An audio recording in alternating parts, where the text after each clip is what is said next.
Tu as peut-être remarqué un changement subtil mais puissant dans l'atmosphère autour de toi. Ces personnes, ces forces, ces circonstances qui semblaient si déterminées à te voir échouer, à te maintenir dans l'ombre, affichent maintenant une étrange nervosité. Leur assurance a laissé place à une agitation silencieuse. Pourquoi ce renversement? Parce que ta persévérance, ta foi tenace face à leurs assauts, a produit quelque chose d'inattendu, ton élévation. Et cette élévation, cher élu, devient leur pire cauchemar. Pendant que tu te prépares à recevoir ce que Dieu a pour toi, une angoisse nocturne s'empare de ceux qui ont cru pouvoir contrôler ton histoire. Ils ne dorment plus. Leur insomnie est le symptôme d'une vérité spirituelle profonde. Le plan de Dieu pour ta vie est irréversible, et leur échec à l'entraver est maintenant une évidence qui les hante. Cette vidéo décrypte cette dynamique spirituelle et psychologique. Elle est pour toi qui as senti l'opposition mais qui avance quand même, pour toi qui vois les murs tomber et qui entend le grincement inquiet des portes dans le camp adverse. Prépare-toi à comprendre pourquoi ta lumière grandissante est si dérangeante pour les ténèbres qui ont tenté de t'étouffer. Abonnez-vous à la chaîne pour plus de révélations divines, appuyez sur le bouton like si cette vidéo vous touche, et laissez vos vœux en commentaire pour partager avec la communauté. La première couche de cette angoisse provient de la reconnaissance d'une défaite imminente. Pendant des mois, voire des années, tes adversaires, qu'ils soient des personnes, des esprits d'oppression, ou des systèmes, ont déployé des stratégies pour te bloquer. Ils ont utilisé la calomnie, la manipulation, des portes fermées, des découragements subtils. Ils croyaient leur position forte, ton destin malléable. Mais tu as continué à prier. Tu as continué à croire. Tu as continué à avancer, humblement, parfois en rampant, mais tu as avancé. Et maintenant, des signes incontestables de ta progression émergent. Cette promotion, cette porte qui s'ouvre, cette paix qui te revient, cette créativité qui explose, ces alliances divines qui se forment, tout cela constitue un faisceau de preuves qu'ils ne peuvent plus ignorer. Leur angoisse naît du fait qu'ils voient leur échec se matérialiser. Ils réalisent que leurs efforts ont été vains, que leurs paroles n'ont pas eu le pouvoir de te maudire, que leurs manœuvres n'ont pas réussi à te détourner. Cette prise de conscience est un coup dur pour leur orgueil et pour leur sentiment de contrôle. Leur insomnie est le temps où leur esprit, enfin, admet ce que leur arrogance refusait de voir, ils ont perdu la bataille contre le plan de Dieu pour ta vie. Chaque nuit, leur mémoire leur rappelle tes échecs présumés qui se sont transformés en tremplins, leurs moqueries qui se sont retournées contre eux, leurs prédictions de ta chute qui sonnent maintenant creux. Cette rétrospective est un supplice pour quiconque a fondé son identité sur la domination ou l'écrasement des autres. Cette angoisse est également alimentée par la peur des conséquences de leur propre malveillance. La Bible parle du principe de la moisson, on récolte ce que l'on sème.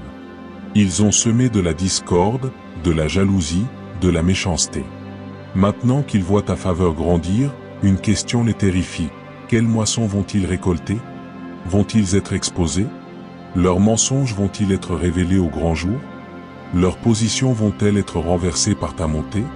Cette peur est particulièrement aiguë la nuit, quand les défenses rationnelles tombent et que la conscience, étouffée pendant la journée, peut murmurer des vérités inconfortables. Ils redoutent le moment où la justice divine, qui s'exerce souvent à travers des circonstances naturelles et l'établissement de la vérité, va les rattraper. Ton élévation, parce qu'elle est juste et méritée après tant d'épreuves, fonctionne comme un miroir qui leur renvoie l'image de leur propre iniquité. Ils ne supportent pas ce reflet. Ainsi, ton succès n'est pas seulement ton histoire, il devient le catalyseur qui pourrait précipiter leur propre confrontation avec les conséquences de leurs actes. Cette perspective les remplit d'une terreur profonde, car au fond, ils savent qu'ils ne sont pas en règle avec les principes de justice et de bonté. Ton calme et ta prospérité future, que tu gères avec grâce, contrastent violemment avec leur agitation présente, et ce contraste même les accuse intérieurement. Sur le plan spirituel, leur insomnie peut être liée à la rupture des alliances occultes qu'ils ont pu former contre toi. Dans l'invisible, des pactes de jalousie, des paroles de malédiction, des prières tordues ont peut-être été lancées pour entraver ta marche. Mais ta fidélité à Dieu, tes prières de sang, ton refus de rendre le mal pour le mal, ont créé une couverture de protection et ont annulé ces attaques. Maintenant que ton étoile brille plus fort, la puissance qui soutenait ces alliances occultes se retire, laissant ceux qui étaient liés dans un état de vulnérabilité et de confusion spirituelle. Ils se sentent nus et exposés, sans le soutien des forces obscures sur lesquelles ils comptaient peut-être inconsciemment. Cette rupture produit une anxiété spirituelle, un sentiment de vide et de danger imminent qu'ils ne peuvent expliquer rationnellement, mais qu'ils ressentent avec acuité dans le silence de la nuit. Leur âme, privée de son carburant malsain, entre en état de manque et de panique. Ton élévation, en manifestant la supériorité de la lumière sur les ténèbres, a indirectement causé ce sevrage brutal. Ils ne dorment plus parce que les ténèbres qu'ils habitaient et utilisaient sont en train de se dissiper, et la lumière qui perce les révèle à eux-mêmes, ce qui est une expérience terrifiante pour quiconque préfère l'obscurité. Psychologiquement, ton succès remet en cause leurs propres valeurs et leur narrative intérieure.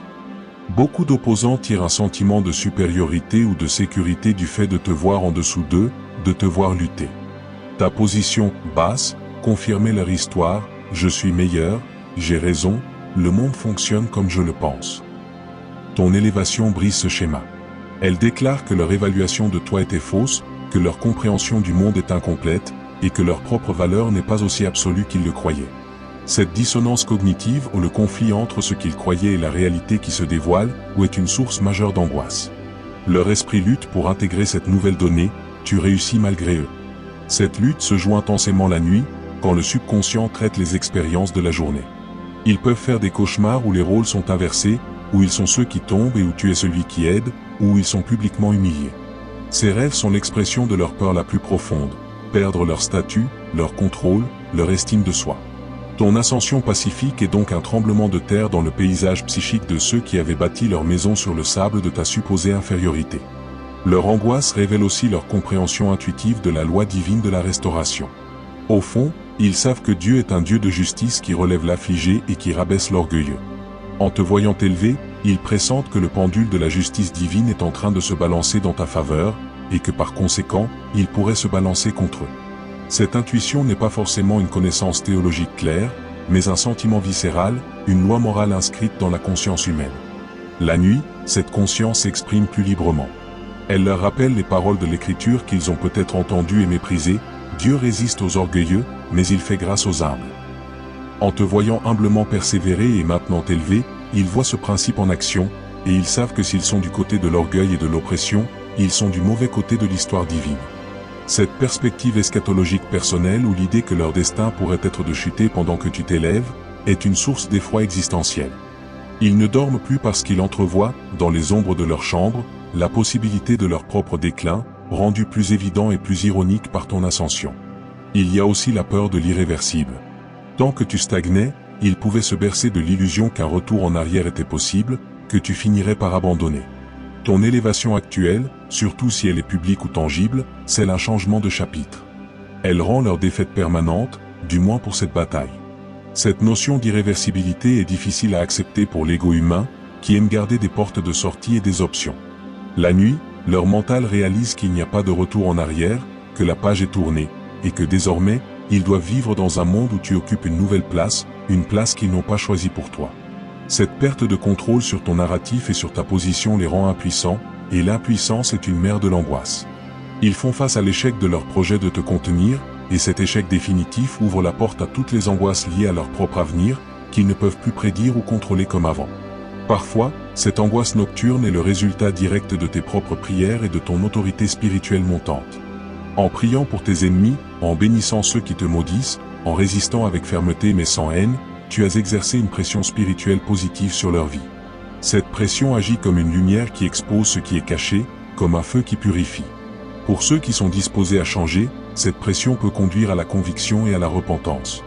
Pour ceux qui s'endurcissent, elle produit de l'agitation, de la colère et de la peur. Tes prières sont des guerriers silencieux qui combattent dans l'invisible, démantelant les forteresses établies contre toi. Leur insomnie peut être le signe que ces forteresses sont en train de s'écrouler, que la présence de Dieu que tu invoques sur ta vie déborde et impacte leur espace spirituel, créant un malaise chez ceux qui ne sont pas en paix avec lui. Ils sentent une présence qu'ils ne comprennent pas, une sainteté qui les met mal à l'aise, et cela se manifeste par de l'insomnie et de l'anxiété. Ton élévation spirituelle, même invisible, émet une fréquence qui perturbe les fréquences basses de la méchanceté et de la jalousie. Leur cauchemar, c'est aussi de voir leur propre isolement augmenter. Souvent, les opposants opèrent en réseau, en clan, ou bénéficie de la neutralité complice de certains. Ton élévation, si elle est accompagnée de grâce et de sagesse, peut attirer à toi des alliés, de la faveur, et exposer la mauvaise foi de tes détracteurs. Les gens commencent à voir leur vrai visage. Leur influence diminue, leurs mensonges sont percés à jour. Ils se retrouvent progressivement isolés, leurs anciens soutiens se tournant vers toi ou s'éloignant d'eux. Cette perspective de solitude sociale ou professionnelle est un cauchemar pour des personnes dont le pouvoir reposait sur leur popularité ou leur capacité à manipuler les opinions. La nuit, ils imaginent les conversations qui ont lieu sans eux, les alliances qui se forgent en ta faveur, les rires qu'ils n'entendent plus. Cette peur de l'exclusion et de l'obsolescence est un puissant générateur d'angoisse. Ton succès n'est pas seulement ta victoire, il est le présage de leur marginalisation. Il est crucial de comprendre que leur angoisse n'est pas ton problème à résoudre. Ta mission n'est pas de les apaiser, de réduire ta lumière pour qu'ils se sentent mieux, ou de te sentir coupable de leur insomnie. Cela fait partie du processus de rééquilibrage de la justice. Dieu utilise parfois l'inconfort des méchants comme un outil pour les amener à un point de choix, se repentir ou s'endurcir davantage. Ton rôle est de rester concentré sur ton chemin, de garder un cœur pur, et de continuer à avancer avec intégrité. Si tu commences à t'inquiéter pour leur inquiétude, tu risques de détourner ton énergie de ta destinée et de tomber dans un piège de compassion mal placé. Tu peux prier pour leur salut, pour que cette angoisse les conduise à la croix et non à la destruction, mais tu ne dois pas porter le poids de leur tourment. C'est un fardeau qu'ils ont choisi en s'opposant à la volonté de Dieu. Ta libération est en train de révéler le prix de ce choix. Cette dynamique est magnifiquement illustrée dans l'histoire de Mardochée et d'Aman, dans le livre d'Esther. Aman, enorgueilli par sa position, ne supportait pas que Mardochée ne se prosterne pas devant lui. Sa haine l'a conduit à construire une potence pour Mardochée. Mais quand le roi a honoré Mardochée, décrétant son élévation, Aman est rentré chez lui, triste et la tête couverte. La suite décrit son angoisse alors qu'il prévoyait encore le mal. Finalement, c'est lui qui a été pendu à la potence qu'il avait préparée pour son ennemi. L'élévation de Mardochée a été le cauchemar d'Aman, et son angoisse l'a conduit à sa perte. Ton histoire suit peut-être un schéma similaire, moins dramatique mais tout aussi réel spirituellement. Ton refus de te prosterner devant les idoles du compromis, de la peur ou de la méchanceté, a déclenché de la fureur. Mais maintenant que l'honneur royal, la faveur de Dieu, vient sur toi, la confusion et la peur s'emparent de tes amants. Ils ne dorment plus, cherchant désespérément une issue à un problème qu'ils ont eux-mêmes créé. Comment dois-tu réagir face à cette réalité? Premièrement, avec humilité et vigilance. Ne tombe pas dans l'orgueil de savoir que tes ennemis sont anxieux. Cela serait tomber à leur niveau. Demeure humble, reconnaissant que ton élévation est un don de Dieu, un fruit de sa grâce et de sa fidélité, non le produit de ta seule force. Deuxièmement, avec une compassion stratégique. Prie pour eux. Jésus a dit d'aimer nos ennemis et de prier pour ceux qui nous persécutent. Une telle prière n'est pas hypocrite, elle est puissante. Elle te libère de l'amertume et peut ouvrir une porte pour que Dieu travaille dans leur vie. Troisièmement, avec une focus inébranlable sur ton mandat. Ne te laisse pas distraire par leur agitation. Ils sont nerveux parce que tu avances. Continue d'avancer. Consacre ton énergie à exceller dans ce que Dieu t'a donné à faire, à servir avec amour, à construire avec sagesse. Le meilleur moyen d'alimenter leur cauchemar, c'est de vivre une vie si éclatante de bénédiction et de paix qu'elle rende évidente la futilité de s'être opposé à toi. Tu dois aussi protéger ton espace spirituel. Leur angoisse peut parfois se transformer en une dernière tentative désespérée de te nuire. Reste couvert par la prière. Entoure-toi de personnes positives et alignées avec ta vision. Filtre les informations qui te parviennent. Ne cherche pas à savoir ce qu'ils disent ou font, cela ne fait que te polluer l'esprit. Si Dieu te montre quelque chose, c'est pour que tu pries, pas pour que tu rumines. Fais confiance à sa protection. Il a permis que tu arrives jusqu'ici, il te gardera aussi dans cette nouvelle phase où tu deviens plus visible et donc potentiellement plus vulnérable aux attaques. Ton élévation s'accompagne d'une grâce supplémentaire pour faire face à ce qui vient. Enfin, vois cette angoisse nocturne de tes adversaires comme une confirmation prophétique. C'est un signe que tu es sur la bonne voie, que la percée est réelle, et que le royaume des ténèbres reconnaît son échec. Dieu utilise même l'insomnie de tes ennemis pour te confirmer que tu as bien franchi un cap. Alors, Quand tu entends parler de leur nervosité ou que tu l'aperçois, au lieu d'avoir peur, rends grâce. Remercie Dieu parce que cela signifie que sa main est sur toi de manière si évidente que même tes opposants le reconnaissent. Cela doit renforcer ta foi, pas ton anxiété. Tu n'as pas à craindre ceux qui tremblent, ce sont eux qui ont des raisons de craindre, car ils luttent contre Dieu lui-même, qui est ton défenseur. Cette phase est transitoire. L'angoisse des uns et l'élévation des autres finiront par se stabiliser dans une nouvelle normalité. Sois prêt à cette normalité. Prépare-toi à gérer ta nouvelle position avec tant de grâce et de générosité que même tes anciens détracteurs pourront, avec le temps, être désarmés. L'objectif ultime n'est pas leur humiliation, mais la manifestation de la gloire de Dieu et l'avancement de son royaume. Si certains se repentent, sois prêt à pardonner et à les recevoir, comme Joseph a accueilli ses frères. Si d'autres s'endurcissent et s'éloignent, laisse-les partir en paix. Ton chemin est devant toi, rempli de la lumière divine. Leur nuit agitée est leur propre fardeau à porter, et peut-être le commencement du chemin qui les mènera, eux aussi, à la lumière s'ils le choisissent. Pour l'instant, avance. Ta destinée t'attend, et le bruit de tes pas résonne comme un tonnerre dans le silence de leur nuit blanche. C'est le son de la victoire qui approche. Cette dynamique spirituelle nous enseigne aussi sur la nature de la lutte. Ton combat n'était pas contre la chair et le sang, mais contre des puissances spirituelles qui utilisaient parfois des personnes comme instruments. L'angoisse de ces personnes est le signe que ces puissances sont en déroute, qu'elles perdent leur emprise. Leur insomnie est la preuve que la prière, la foi et la persévérance sont des armes infiniment plus puissantes que la manipulation et la méchanceté. Tu as gagné en utilisant les armes de la lumière.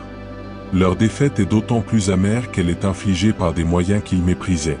La douceur, la patience, la confiance en un Dieu invisible. Cette ironie divine ajoute à leur frustration. Ils ne comprennent pas comment tu as pu vaincre, car ils n'ont pas la clé de ta force, ta relation avec le Tout-Puissant. Leur perplexité se mêle à leur angoisse, créant un cocktail de sentiments qui les rongent de l'intérieur. Il est important de ne pas célébrer publiquement leur détresse. La vengeance appartient à Dieu. Ta joie doit être une joie pure, centrée sur la bonté de Dieu, pas sur la chute des autres. Si tu tombes dans l'écueil de te réjouir de leur malheur, tu contamines ta propre victoire et ouvres une porte à l'orgueil. La plus belle célébration est une célébration de gratitude envers Dieu, une fête où tu invites même, dans ton cœur, ceux qui t'ont fait du mal, laissant à Dieu le soin de les convier ou non. Cette attitude haute place ton âme dans un domaine de liberté que tes ennemis, justement, ne connaissent pas et ne peuvent donc pas atteindre. Tu demeures inaccessible à leur tentative de te faire réagir, car tu es ancré dans l'amour de Christ. Cette sérénité inexplicable est en elle-même un élément de leur cauchemar, car elle démontre une paix qu'ils ne peuvent ni acheter ni détruire. Pour terminer, rappelle-toi que cette situation est temporaire. L'angoisse nocturne finira par prendre fin, soit par leur repentance, soit par leur éloignement, soit par l'établissement définitif de ta nouvelle position qui deviendra alors un simple fait établi, incontesté. Ta responsabilité est de construire, sur les cendres de leurs tentatives avortées, un édifice si beau et si utile que même leur mémoire deviendra un simple rappel de la fidélité de Dieu. Ton héritage ne sera pas « j'ai vaincu mes ennemis », mais « Dieu m'a élevé malgré les obstacles pour que je serve sa gloire ». Recentre donc toute ton énergie sur l'appel, sur la mission, sur l'amour. Laisse leur angoisse être leur propre maître, un maître sévère qui, tu peux l'espérer, les instruira pour leur bien. Toi, sous la douce guidance du Saint-Esprit, marche vers les sommets que Dieu a préparés pour toi depuis la fondation du monde. Et sache ceci, les nuits où tu priais dans les larmes, croyant être seul, produisaient déjà l'insomnie dans le camp adverse. Ta foi avait déjà commencé à gagner. Maintenant, tu en vois simplement les effets visibles. Alors, tiens bon, ta lumière brille, et les ténèbres ne peuvent rien contre elle, si ce n'est trembler et perdre le sommeil. Père céleste, Dieu des armées et Dieu d'amour, je t'élève mon cœur pour chacun de tes enfants qui regardent cette vidéo et qui se reconnaît dans ce combat. Merci pour ta fidélité qui les a conduits jusqu'ici, au seuil de leur élévation. Je te prie aujourd'hui, fortifie leur cœur. Donne-leur la sagesse du serpent et la douceur de la colombe pour naviguer cette saison de transition. Protège-les de tout orgueil ou désir de vengeance. Garde leurs pensées en Christ Jésus, dans la paix qui surpasse tout entendement. Pour ceux qui les ont opprimés, Seigneur, je te prie selon ton cœur. Si cela est possible, que cette angoisse qu'ils ressentent les conduise à la repentance, à la révélation de ta grâce et de ta justice. Sinon, éloigne-les du chemin de tes enfants. Établis tes élus dans leur destinée avec une faveur si évidente que toute bouche s'arrête. Donne-leur un ministère de réconciliation et de bénédiction puissant. Couvre leur nuit d'un sommeil paisible, tandis que tu travailles pour eux. Au nom victorieux de Jésus, qui a vaincu toute principauté et tout pouvoir à la croix, Amen. Et maintenant, si cette parole a résonné en toi, si tu vois les signes de ton élévation et l'agitation autour, abonnez-vous si ce n'est pas déjà fait, likez cette vidéo, partagez-la avec vos proches, et laissez un commentaire avec vos vœux pour que nous grandissions ensemble dans la foi. Avance, ta lumière est en train de gagner.